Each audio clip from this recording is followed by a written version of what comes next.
You have to have a mindset that you're not just moving furniture, you're moving people's lives. I think you have to deal with your highs and lows in a balanced manner. I think that's number one. I think some of the biggest mistakes that people make is they get the cheapest movers and have the greatest expense in the end. Meet the man who started with nothing but a car, some candy, and a dream. Greg Fluker. From knocking on doors across Rancho Cucamonga to building one of the most trusted moving companies in Southern California. Over a decade, over 8,000 moves. His mission, honoring every family's transition by treating every move like it matters. Because to Greg, it was never about the furniture. It was always about the lives. I started in this industry because I saw a need. I wanted to bring professionalism. I wanted to bring reliability. Good people and good systems will give you a good product.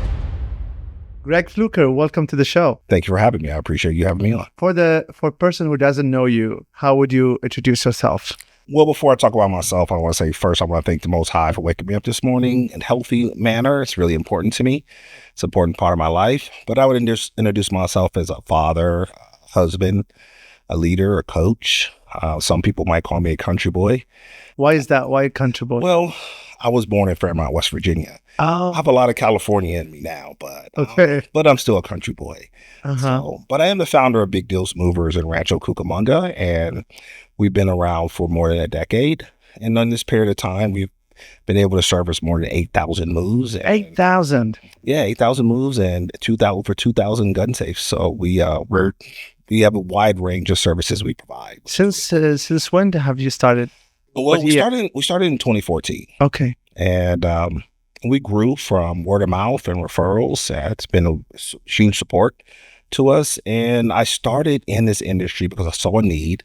I wanted to bring professionalism. I wanted to bring reliability, and also wanted to bring true care to the moving experience. And throughout this time, I've came to the realization that moving is probably one of the most stressful days of people's lives.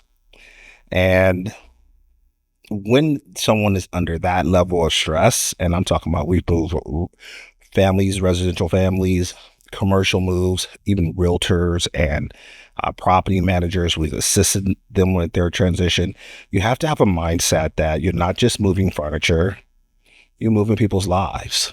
And that's what's important. And that's helped us get to where we are currently today. I love what you said. And we've witnessed, I've moved so many times in my life, but every time it is very stressful, as you said. But walk me through your life before you took the plunge and start Big Deal Movers. Well, I had just come out of the fitness industry. I had worked for a large fitness corporation for over 8 years, and I was there recruiting and developing and maintaining talent, operating a sales team, a fitness team. So moving has components that were similar. However, in my transition, I was hired to consult a colleague who had just acquired a moving and delivery company. And my goal was to come in to help establish culture, help him to hire, and help him develop. It was not in his range of experience. He had experience as a mover, but he didn't have experience as building a culture. Throughout that time, I realized that even after assisting this person and teaching them, to recruit, maintain, and develop talent, there was still a great need. And this is what had led to us deciding to start Big Deals Movers. I felt there was unlimited amount of need there, and you have to care. You have to really have a passion for seeing the process through and understanding that the real gratification comes once you have completely assisted someone at getting to that transition of their life. Right. But let's say, okay, now you have took the plunge, you started the company. How was the early days? Like, walk me through your life. Like, you will switch from employed to become now all of a sudden a business owner.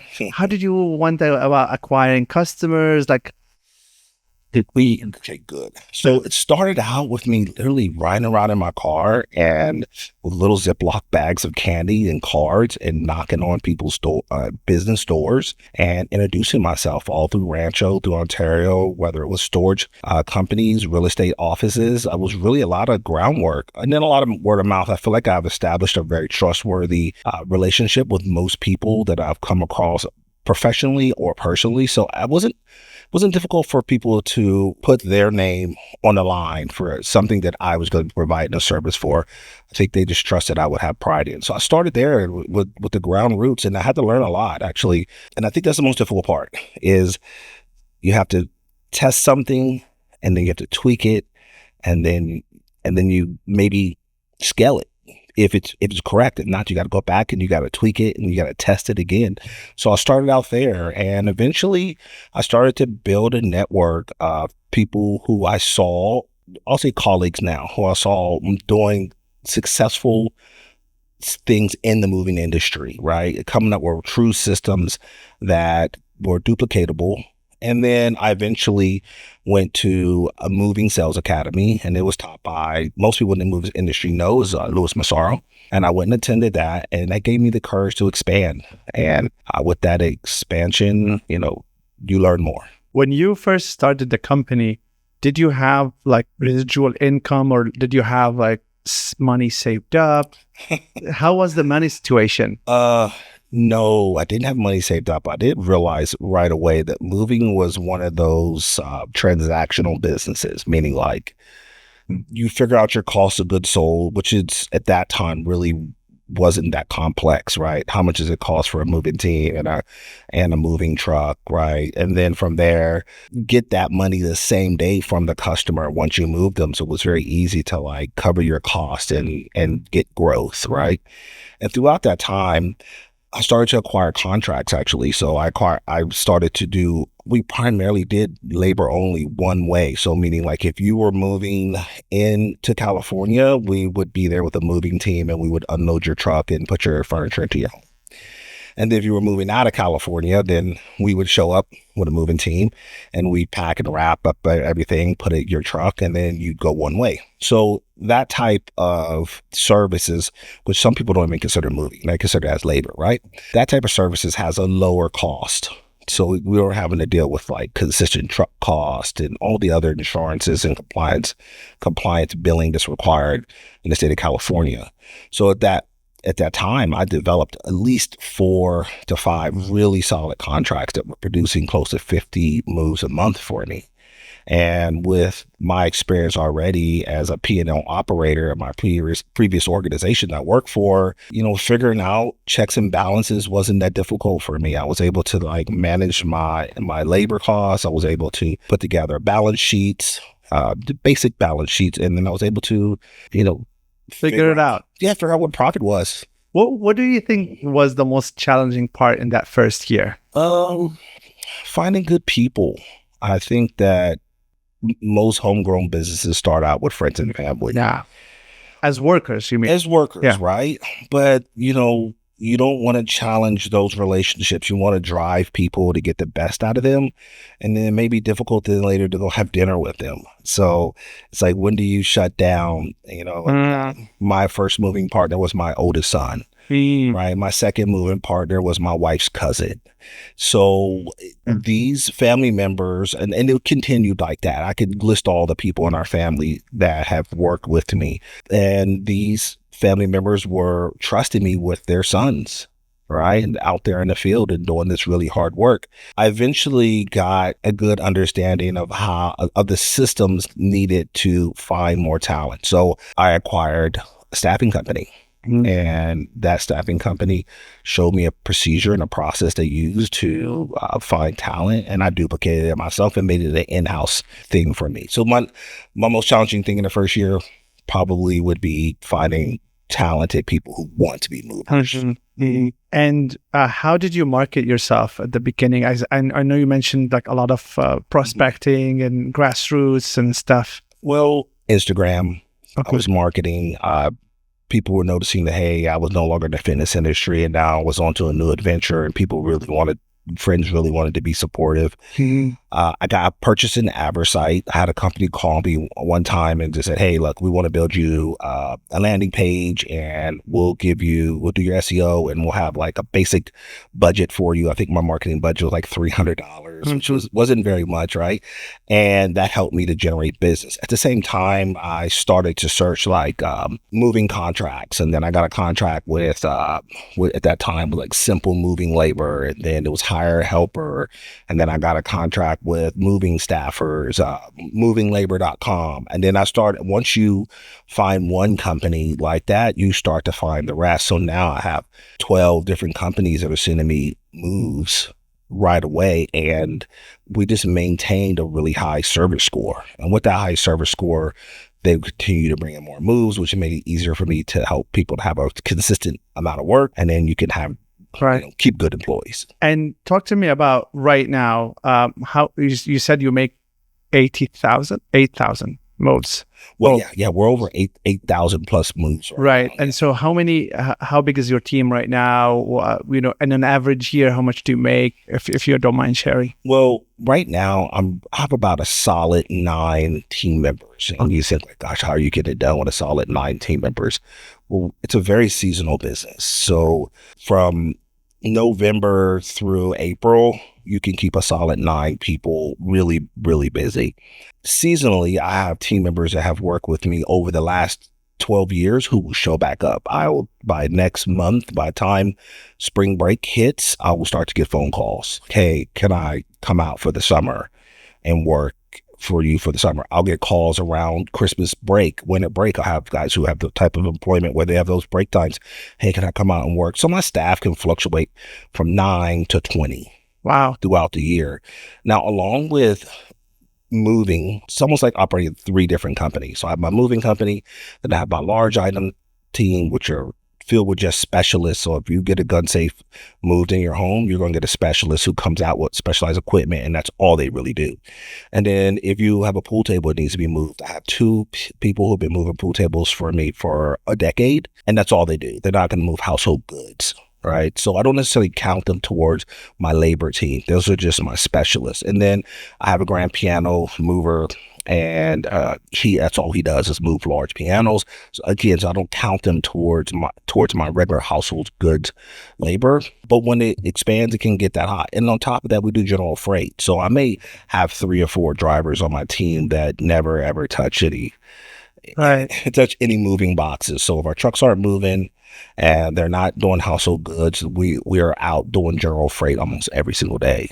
That's wonderful. And when you say gun safe, what does that mean? Well, I would say California probably has the most guns sold in our country in a year. Even with our strict laws, there's a lot of gun purchases, and whether a collector or cops or military, which most of my gun safe clients are military, law enforcement, first responders. And once they meet one person who they trust to come to their home to move this 800 to 2,000 pound piece of steel up their stairs, down their stairs, around their house, protect their wood, protect those expensive paint jobs. Some of these gun safes can be as much as $12,000, and it's all paint job. And obviously it's fire protection and those types of things that go along with the cost, which is really important. So it's a big business for us. Right. It's like a mature man's game. It's like when you need to measure twice and cut once. Mm-hmm. It's that type of industry. And once you're trusted, then you're recommended. That's awesome. Yeah. And so what would someone watching, like maybe thinking about a moving industry, with your success, like what do you think this industry could make in a year, for example? Well, I'd say my first year I did, it's been a while now, so somewhere between 60 to 90,000 a year. Mm-hmm. And in my best year, in the 7 figures. Mm-hmm. So I have colleagues that make anywhere from $3 million to $5 million a year as revenue. In revenue as an owner of a moving company. So I think it's really about how hard are you willing to work and protecting your business. I think that's really important. So again, my first year, no truck, not even a website. Well, actually, I built my first website on Wix. Yeah. Yeah, I've done it. Yeah, myself. Yeah. So, and I got really good at it. I geek out on it all day. Yeah, and it's frustrating, but it is. And I can remember like when Wix came out with the boost your website. Yeah. I put a little boost money on it, and I put everything on it. I was geeking with my business, every time I hire a new team member, I realized how much I don't know about things. So the first time I hired my digital ads specialist, the one who runs the ads for our clients, I thought I know Meta ads. But then when I hired him and I see how he works, I'm like, oh my God. Same with web developer. It's like when I hired the first web developer, I thought I know how to build websites until I saw his work. Yeah. So, but that's the beauty. We as business owners, we get to hire people that are better than us in their specific niche. It's a requirement. Yeah. If you don't, I can think about a gentleman that was a trainer for me when I was in the fitness industry, and we were having a conversation, and maybe he didn't agree with the person that I hired to be the manager of his department. And I was like, you have to hire people who are better than you. And if I don't hire people that are better than me, then I'm not looking to succeed. Like I'm saying, that's the dumbest thing I've ever heard. I think about it sometimes, and I know he's a very successful person now. He has his own business, and I think sometimes I wonder if he came to the realization that he has to hire people who are smarter than him. And I was like, I hope he did. But you have to do that. And I'll tell you that every single time you go into a new venture as an owner, as a leader, you have to re-educate yourself. And so I spent this entire winter, I like to learn something, like maybe hire someone to do something for me. And then eventually I'll maybe pay them a little bit more to let me learn what they do. And so what's their process, what's their system, or I'll just keep conversating with them and taking down notes until I can figure out what they're doing and how their system works. And then I'll try to in-house it. And then I'll hire someone who knows much more about the process than me. And then from there, I'll just learn from them as well. But what we do have now that I didn't have when I first started are amazing things like Gemini and ChatGPT and Copilot. You can go on there and you can ask them questions. They can give you really detailed, complex understanding. And then from there, you maybe YouTube some things that you can't go wrong with YouTube. Yeah. YouTube some things. And then I just need to know enough, because if I get too wound up in the nuances of it all, then I'll just have created myself another job, or I'll be micromanaging the process. I really need to figure out where the ROI is on this. What's my expectation? How do I give this person good guidance and tell them what success looks like? Because that's what anyone who's working for you wants to know, like, what does success look like? And if I can tell them that, and I cannot move the goalposts too many times for them so that they can have some really good success, that's what it's all about. So Big Deal Movers right now, what are the services that you offer? Our primary service is residential moving. So that I would say 80% of our jobs are residential, commercial, and then we'll do packing and unpacking. We'll do large items, like I mentioned before, with the specialist. We'll do furniture moving in homes, furniture moving, long distance moving, and even help with storage solutions. That's our goal, is to be well-rounded and offer every service that a customer might need. So for people, I remember when I was choosing a moving company, when I moved from Rancho to Banning, you go on Google and you write movers near me, and there's like a bunch of companies. So how would you set yourself apart? Like, what's different with your services? Well, anyone with a truck can be a mover. You can go get a mover and be a truck, and get a truck and be a mover. But really, like, if you don't have a plan or know how to put together an appropriate plan to make a customer's move efficient and cost effective, then you're not necessarily a professional. I think that's what separates it. And I think some of the biggest mistakes that people make is they get the cheapest movers and have the greatest expense in the end. For us, you call Big Deals Movers, you're going to get a move coordinator who probably talks to 2,000 people a year. That move coordinator is going to take the time to collect your inventory. We're going to put it into this amazing system that's going to give us cubic measurements and cubic weight of what's in your home. And then from there, it's going to recommend to us like how many movers and what size truck you're going to need. And then from there, we're going to have a real conversation with you about, this is our recommendation for you. Now, I understand that the majority of people who can afford moving are like in a boss's position. You're dealing with like CEOs and owners of businesses and managers. You just have to be able to have the soft skills to hear what they're saying, and when they're not saying it, to be able to get them to trust you and get them to take your recommendation, so you can really provide them what you want, is a cost-effective and efficient move. I want to hear, because I close out 9 out of 10 moves. I speak to every customer at the end. And when I speak to them, I'm looking forward to, because I'm not afraid to talk to them. I know they had a good experience. I know my coordinators done a great job.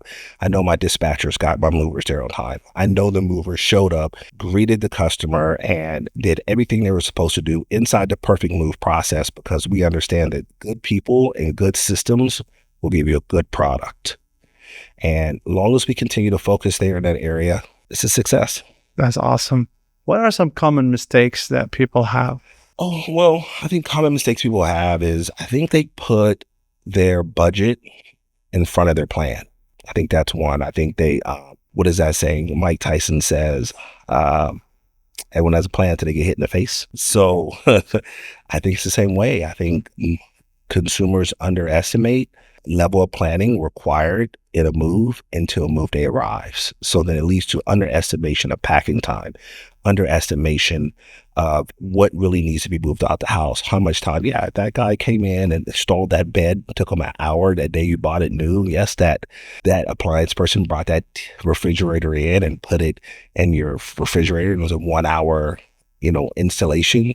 But now you have to combine everything in your home and think about how much time it's going to take us to do a great job to disassemble what needs to be disassembled, wrap and prep everything that needs to be prepped, put it in the truck. I think that they don't understand the coordination. And so the biggest mistake I feel like they can make of all is not allowing the moving company who's willing to work with you on a plan to actually come up with a plan with you and help you execute it. You're a boss. You have your own business, right? Someone comes in and they want to help you with your moving plan. Naturally, you're going to try to go out and lead the charge. You lead from the front. That's what you do.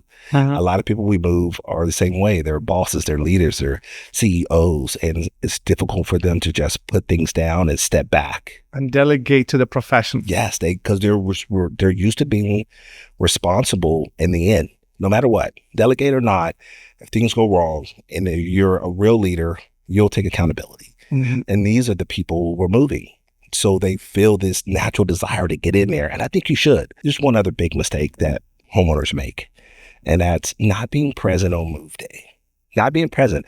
You have time, you're going to move someone and they go and take their family and they go to Disneyland for the day. And then they get one of their employees who works for them and they give them a list and say, these things need to be moved and these things don't. This is going to stay. And you're not able to get real time feedback in return from the customer. And so you're moving things twice. You're moving things you shouldn't. You get to the next house and then now they're done at Disneyland. This is a real-ish story. Right. And then they get done at Disneyland. They're like, well, this is supposed to stay at the other house. Why did you bring it? And the movers are like, we just done what we thought we were supposed to do. This is the instruction we're being given. So I think that's another real common mistake. And it happens a lot. And when it comes to moving, I'm sure that you've experienced a lot of crazy stories. Yeah. So can you share some nuts stories?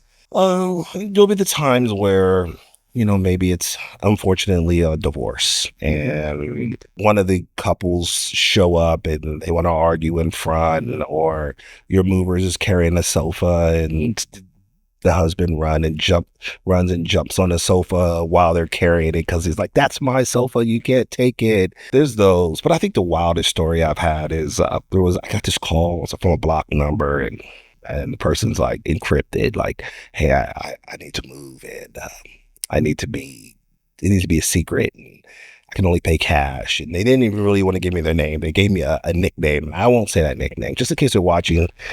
I won't say it. So they wanted to meet me at a certain time on this certain street. And so I called a friend of mine. I was like, hey man, what do you think about this? Right. He had a local moving company in Ontario. He's like, you want me to go? I'll just hang out down the street. And I said, I'm just going to go. I'm going to trust it.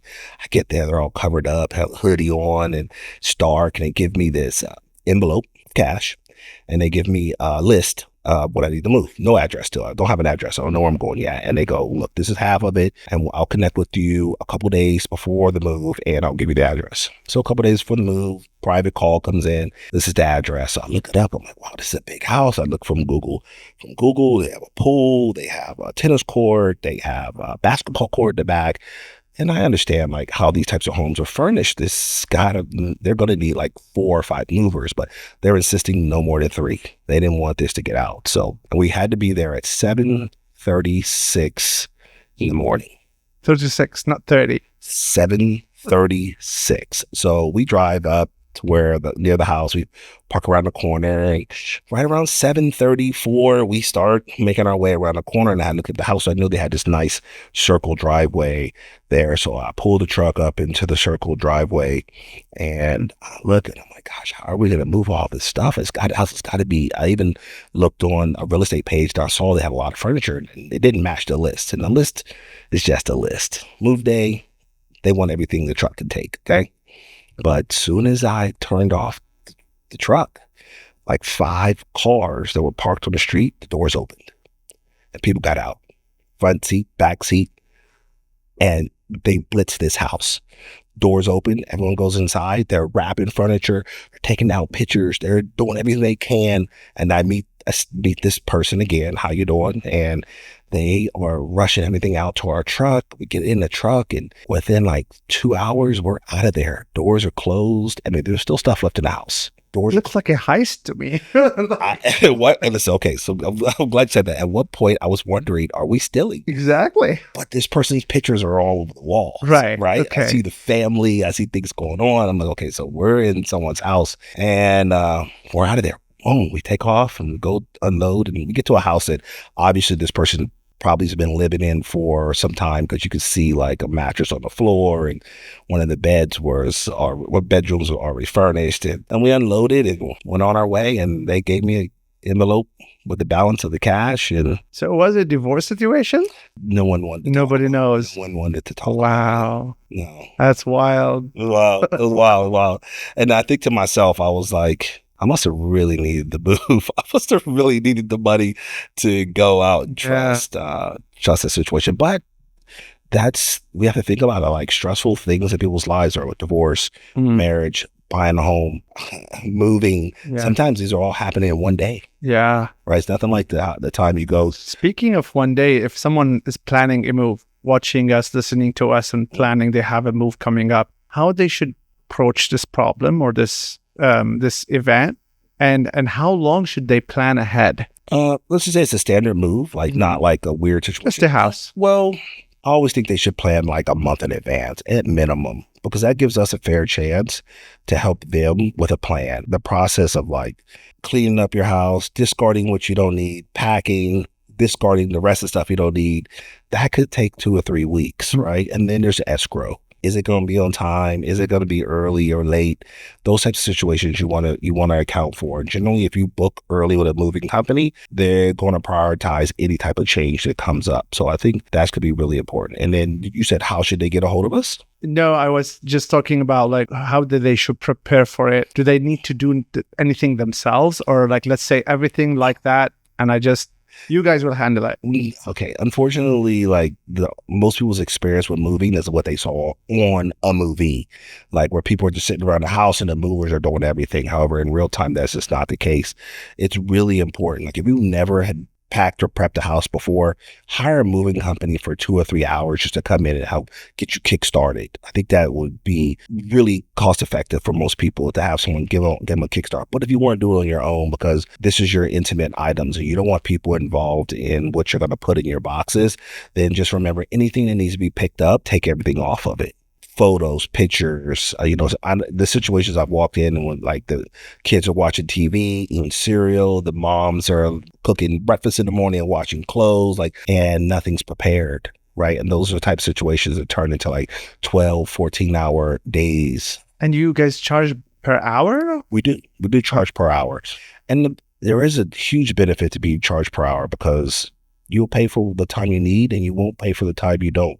There are minimums. There are 2 hours or 3 hour minimums, but most of our single item moves will be, quoted out at a flat rate, because we can really put them on a schedule. We know it takes 1 or 2 hours to move certain type of items.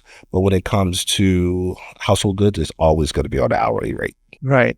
I mean, listening to you speak and your journey, it makes me wonder, because it takes a certain breed of people to become successful at business. If you look at the stats, you're talking 97% of business fail within this first 2 years. Yeah. And so with you and Big Deal Movers, you've been in the business for 11 years now, I believe. 12 year anniversary is coming up here. So what do you feel, or what do you think the secret to success you had? Well, I think you have to deal with your highs and lows in a balanced manner. I think that's number one. Like any entrepreneur is going to have mornings when they're in doubt and they're ready to cry and give up. But if you only perform well on the days you feel well, you'll have a lot of days that you'll have left to the wayside. And when you have to perform well, even on the days you don't feel well. If you wake up and you feel discouraged, you have to probably take some time for yourself and exercise and read a book or call a friend, call a colleague. I would say majority of my success has come from probably money management more than anything has helped me a lot. Most importantly, like I know people who have lost their moving companies in the last couple of years, and a lot of it is just poor money management. Right. I think at times when you are making additional money, you just have to put it away and decide that if the money spent is not an investment, then you probably shouldn't spend it. So keeping money it's kind of like the same advice with individuals who are employed or whatever, like proper personal finances. The same goes with business, because I get tempted a lot to buy more equipment and buy this and buy that. It is. It's the fun part. Your studio is awesome. Yeah. And when I first walked in here, I looked at it. All I thought was like, he had fun buying this and buying that and buying this. Yeah. Yeah, but you probably saved for it. Yeah. You saw it as an investment. You know how it would improve my experience here today. Now it's worth it. Yeah. And luckily, my wife and I are very anti-credit. So we did not even have a credit card. So everything here was built little by little. We saved enough money. At first, we had one set. We finished that. And we're like, okay, let's use that one now. And then people will be walking in, like they can obviously see that there's only like one little corner that is recordable. And then slowly by slowly, we started adding it because we don't like credit. So yeah, I'm blessed in that. Does your wife work with you as well? She did for 5 years. She took a break from working outside the home, which she really enjoyed. And I would tell her, hey, babe, if you just give me a few years out of your life, I could really catapult this, because she has experience. She has a degree in organizational management and with HR emphasis. And there was so much talent that she could bring to our company that I didn't have time to think about. So everyone in my family has worked for my company. My oldest son was my first mover. My second, my middle child, which is my son, he was not my second mover, but he came out and he developed his own team right after college. He was in transition, and he had himself 10 movers, and I was brokering him work for at least 3 years, and I appreciate every moment he dedicated to helping me grow. My daughter started out as my social media manager, and then she became our lead sales manager, and she helped develop so many sales systems for me. Yeah.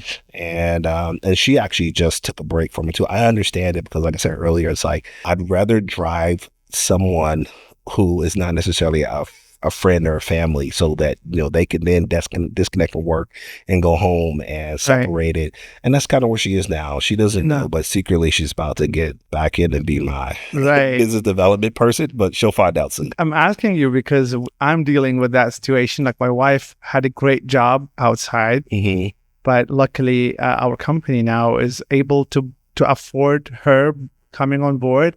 I'm also nervous because I've never worked with her before. So our relationship, is there any tips that you have for people or couples who are trying to work together? Oh gosh, my wife's going to watch this. I would say that the tip is to maybe don't force them into a need you have, but give them an opportunity to express a talent they have. So if this is an area that works for them and is their expertise, then don't later try to make them manage another part of the business that doesn't fit. Because I think at that point, they'll lose the fun. And then you'll also have lost the opportunity to maybe go out and just hire an assistant or a VA or someone who can do that type of work, and just let your wife focus in the area that she feels she's getting gratification from. That's good advice, because also when it comes to authority, like when you're the owner or the boss of the business, you're the boss of the business. But at home, we're not the boss, so we're equal with our partners or spouse. So how do you manage that? Like, you're used to be the boss and now you're not the boss.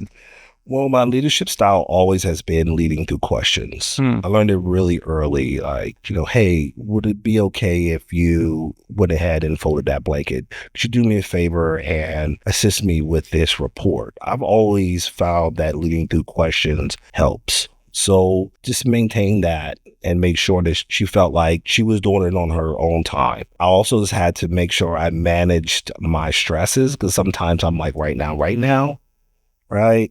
And she's not necessarily right now. Like, 7 things could be going on this room at the same time, and I see all 7. Right. I'm great at that. She's very monofocused on whatever she's working on, and I have to understand that when that's just the way she works. So when she's on project A, it will be best for me to go ahead and put project B in writing and on her calendar, and maybe source some resources for her. And then she's going to come back and do it way better than I could have done it. That's wonderful. Thank you for the advice. Books and people that shaped you. Well, 7 Habits of Highly Successful People, a Stephen Covey book. Yeah. I know it's cliche, but I read it too. It's a very good book. It's a book I wish I would have read when I was in my early 20s, when my children were young, so I could have helped structure some paradigm in my home through that. And I think that's something that's important to me. And I love this book. Like, I listen to the summary version of it all the time. I listen to this book consistently. If my employees are riding in my work truck with me, they're like, oh, here we go, Stephen Covey. I make them listen to it all the time, because I want them to understand that there's the time when you're, dependent, and then you'll transition to independent. And sometimes people get stuck there, and they don't realize when we work in groups and teams that interdependency is extremely important, right? It's like, oh, I don't need that person. I don't need their help. Well, you really do need their help. Like, showing you that you can do it all yourself does not help in a team atmosphere. So Stephen Covey, that book is one of my top books. Next, I would say The Laws of Human Nature by Robert Greene. I really enjoy all his books, like the 50th Power, 48 Laws of Power, Mastery. Even Seduction wasn't his greatest book, but I like it. So Robert Greene's books are really important to me. The Laws of Human Nature is probably a book I re-listen to probably once a quarter. It's a really thick book, so I'll find myself listening to it more. And then Never Split the Difference. Oh, I've read that too. It's a really good book. It's important. Is that Mark Cross, I think, or Mark Haas? I think it is. Yeah, he used to lead terrorist or kidnapping investigations for the FBI or something like that. Yeah, or CIA. It's important in my industry, like, especially like, hey, we hope everything goes perfect on a move, but when something doesn't, we have to take accountability and be responsible. So when I'm having a conversation with a customer about a claim or a concern, I don't want to feel like I'm overpowering their thought with my opinion or trying to like guide them down the road I want them to guide down. Like, this is really not a big deal. We'll take care of it, or it's your fault, or I don't want it to feel that way. I'd rather stop and ask the appropriate questions, because sometimes it leads them to the answers, and sometimes it leads us to the answers. But at the same time, I give them a chance to be heard. And that's what's most important. And then I walk away in that situation and I learn something from it. And also realize, I'm just not going to split the difference. It's like win or no deal. One way or another. Yeah. One last book.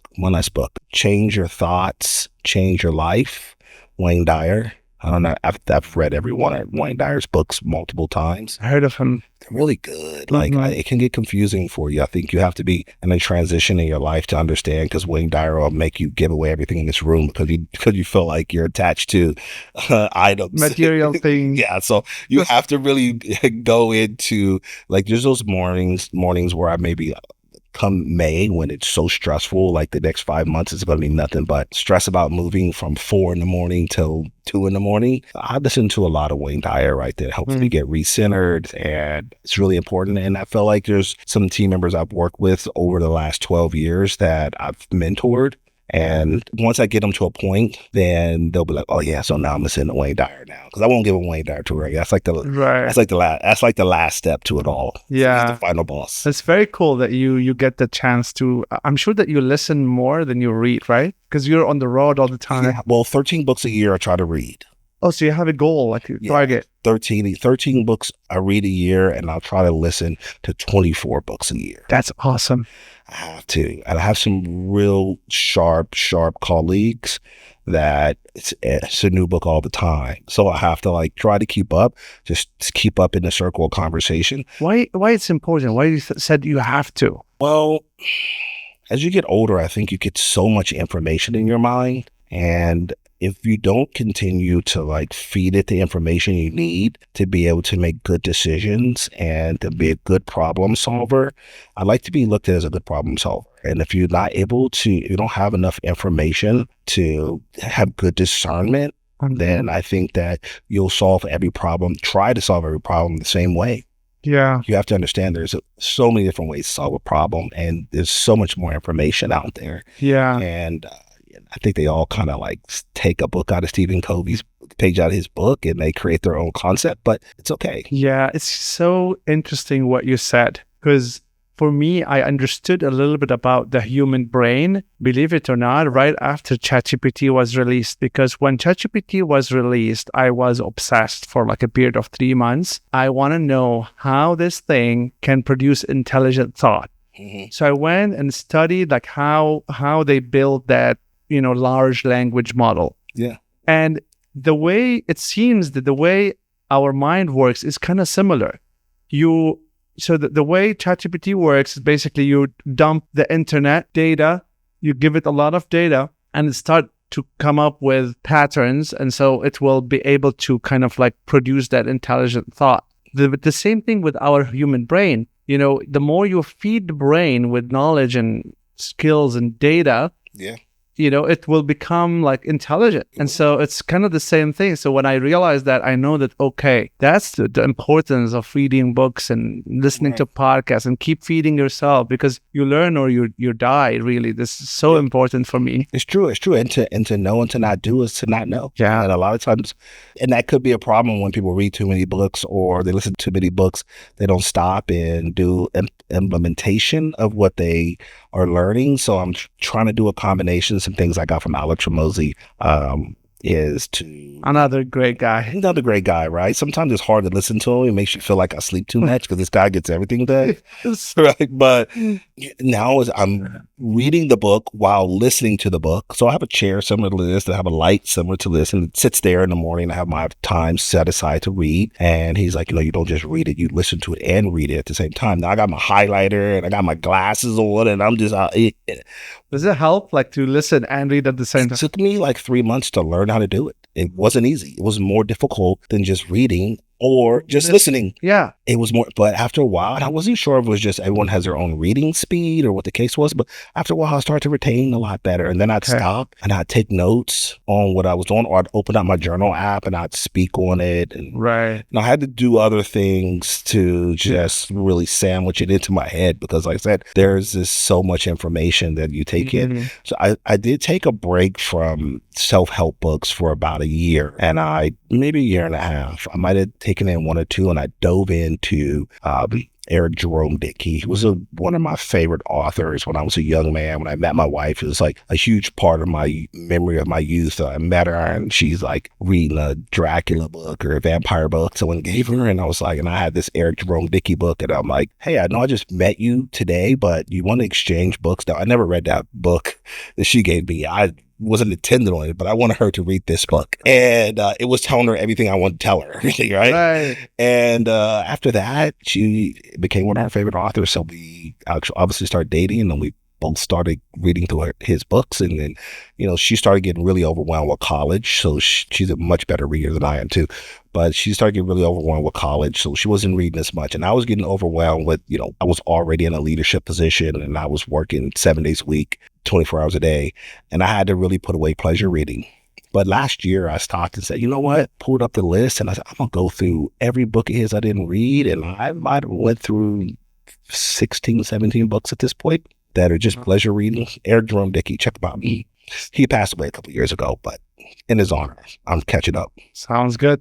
So as you can see, we have a moon here, and the idea behind the moon is that, this is the achievement of a human imagination. So if you think about your life and you let your mind go wild, like what is your dream? What is your moonshot?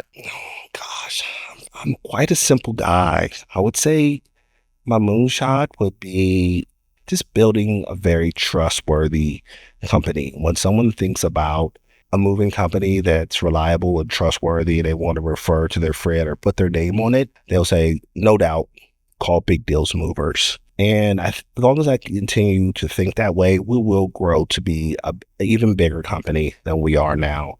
And in the end, maybe someday I'll build a nice adobe compound and all my children can come back and stay there with me, with my grandchildren. That's wonderful. That'll be my moonshot. I love it. And it's that space that we carve ourselves in this big giant universe. Like we want to solve the moving problem. And, that's a good, worthy cause to do, and that's pretty good. And how can people, if they're like listening, would I want to get in touch with you when they have a moving job or they want to refer you, how can they get in touch? Yeah.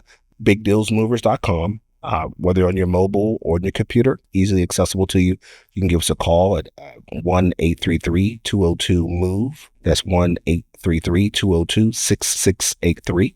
Give us a call. We have move coordinators on at least 12 hours a day. They would love to sit down, talk to you about your inventory, and help you come up with an amazing plan. We also have Instagram. It's Big Deals Movers on Instagram. Check us out. And we'll put some links in the description as well.